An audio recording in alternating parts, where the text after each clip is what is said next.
The land trap, infrastructure boom के बावजूद growth क्यों अटक सकता है? रियल एस्टेट का रियलिटी चेक। नमस्कार दोस्तों, आप देख रहे हैं प्रॉपर्टी मिश्रा शो और मैं हूं आपका दोस्त और होस्ट प्रदीप मिश्रा। आज हम एक बहुत ही महत्वपूर्ण, जी हां इंपॉर्टेंट लेकिन अनकंफर्टेबल सच की बात करेंगे। इंडिया में मैसिव इंफ्रास्ट्रक्चर बूम चल रहा है। Expressways, metro, rail corridor, industrial parks, airport, लेकिन फिर भी एक बड़ा सवाल खड़ा हो रहा है, क्या ये इंफ्रास्ट्रक्चर वाकई सस्टेनेबल इकोनॉमिक ग्रोथ ड्राइव करेगा या हम धीरे धीरे एक लैंड ट्रैप में फंसते जा रहे हैं? आज का वीडियो आप लोगों के लिए बहुत इंपॉर्टेंट है क्योंकि ये एनालिसिस में लेकर आया हूं, एक प्रॉपर एनालिसिस जो आपको इसे पूरी तरह से समझाएगा। इसको पूरा लास्ट तक देखिएगा, तब पूरी क्लैरिटी आपको मिल पाएगी। और अगर पूरा एनालिसिस मेरा पसंद आए तो लाइक, कमेंट, शेयर जरूर कीजिएगा। अब फ्यूचर में रेगुलर ऐसे इंफॉर्मेटिव वीडियोस के लिए फटाफट चैनल को सब्सक्राइब कर लीजिए। तो चलिए शुरू करते हैं। नमस्कार, मैं हूं प्रदीप मिश्रा। प्रॉपर्टी मिश्रा शो में आपका स्वागत है। यहाँ हम आपको प्रॉपर्टी और प्रॉपर्टी मार्केट की हकीकत बताते हैं। नो बकवास, डायरेक्ट काम की बात। चलिए शुरू करते हैं। लैंड ट्रैप आखिर होता क्या है? लैंड ट्रैप का मतलब होता है जब सरकार और प्राइवेट सेक्टर भारी मात्रा में लैंड एक्वायर कर लेते हैं, लेकिन उस लैंड पर प्रोडक्टिव इकोनॉमिक एक्टिविटी उतनी तेजी से नहीं होती जितनी प्लानिंग में दिखाई जाती है। तो result, huge land bank locked, project delayed, speculation बढ़ना शुरू हो गया, प्राइस बढ़ने शुरू हो गए और एक्चुअल जॉब्स और मैन्युफैक्चरिंग स्लो हो गई। यानी लैंड तो महंगा हो जाता है लेकिन इकोनॉमी उतनी तेज से नहीं बढ़ती। रियल एस्टेट लैंग्वेज में इसे कहते हैं asset inflation without income generation. अब बात करते हैं infrastructure boom versus ground reality की।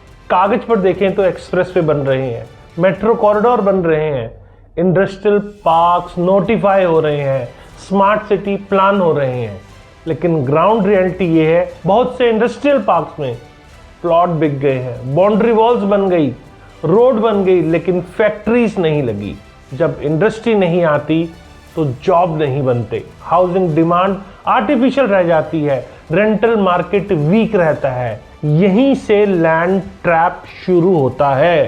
रियल एस्टेट में इसका डेंजरस इंपैक्ट है। तो क्या डेंजरस इंपैक्ट है वो भी आपको बताते हैं। प्राइस पहले बढ़ता है, इनकम बाद में बढ़ती है। इंफ्रास्ट्रक्चर अनाउंसमेंट होते ही लैंड प्राइसेस जंप करते हैं, लेकिन एम्प्लॉयमेंट क्रिएशन में कई सालों लग जाते हैं। इस बीच इन्वेस्टर्स हाई प्राइस पे लैंड खरीद लेते हैं, लेकिन रेंटल इनकम या रीसेल लिक्विडिटी नहीं मिलती। एंड यूजर गायब और स्पेकुलेटर डोमिनेट। जी हाँ, हेल्दी मार्केट में एंड यूजर हमेशा बड़ा होता है, इन्वेस्टर छोटा होता है, लेकिन लैंड ट्रैप मार्केट में स्पेकुलेटर बड़ा होता है और एंड यूजर छोटा हो जाता है। ये बबल टाइप सिचुएशन क्रिएट करते हैं और बैंक क्रेडिट रिस्क, जब लैंड प्राइसेस अनरियलिस्टिकली बढ़ जाते हैं तो बैंक भी उसी इन्फ्लेटेड वैल्यू पर लोन देते हैं। और अगर प्रोजेक्ट रुक जाते हैं, स्टॉल हो जाते हैं, तो बैंकिंग के अंदर भी स्ट्रेस पैदा हो जाती है। दिल्ली एनसीआर जैसे मार्केट में रिस्क क्यों इतना ज्यादा है? मल्टीपल एक्सप्रेसवेज हैं, मल्टीपल इंडस्ट्रियल कॉरिडोर्स हैं, मल्टीपल लॉजिस्टिक्स हब है, लेकिन हर अनाउंस जोन सक्सेसफुल नहीं बनता। कुछ एरिया सक्सेस स्टोरीज बनाते हैं, कुछ डेड जोन्स बन जाते हैं। प्रॉब्लम यही है कि रिटेल इन्वेस्टर्स फर्क नहीं समझ पाते और वो सोचते हैं कि infrastructure is equal to guaranteed growth, जबकि रियलिटी ये है infrastructure plus jobs plus population movement is equal to growth. सिर्फ इंफ्रास्ट्रक्चर से ग्रोथ नहीं आती। अब बात आती है कि स्मार्ट इन्वेस्टर्स कैसे बचे लैंड ट्रैप से। तो इसके लिए मैं आपको कुछ प्रैक्टिकल गाइडेंस दे देता हूं। रूल नंबर 1, जॉब्स चेक करो।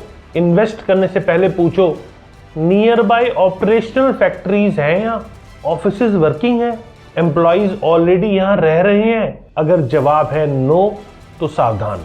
दूसरा रूल, रेंटल डाटा देखो। Where people pay rent is equal to real demand, where only plot sold is equal to speculative demand. Rule number 3, phase development preferences, ऐसे project चुनो जहां phase 1 delivered हो, phase 2 under construction हो और लोग वहां already रह रहे हो। अब बात आती है डेवलपर्स और पॉलिसी मेकर्स के लिए मैसेज क्या है।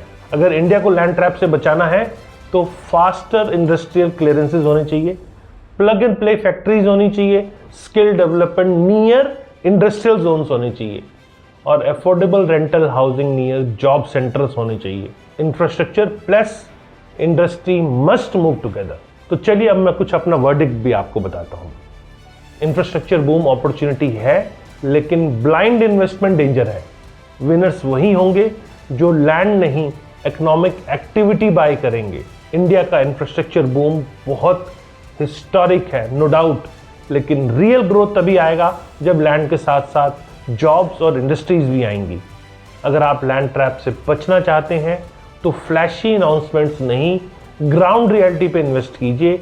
मैं हूं आपका दोस्त और भाई प्रदीप मिश्रा और आप देख रहे थे प्रॉपर्टी मिश्रा शो। अगर आपको शो पसंद आया तो लाइक कमेंट शेयर जरूर कीजिए और फ्यूचर में ऐसे और इंफॉर्मेटिव एनालिसिस के लिए फटाफट चैनल को सब्सक्राइब कर लीजिए। नमस्कार और जय हिंद।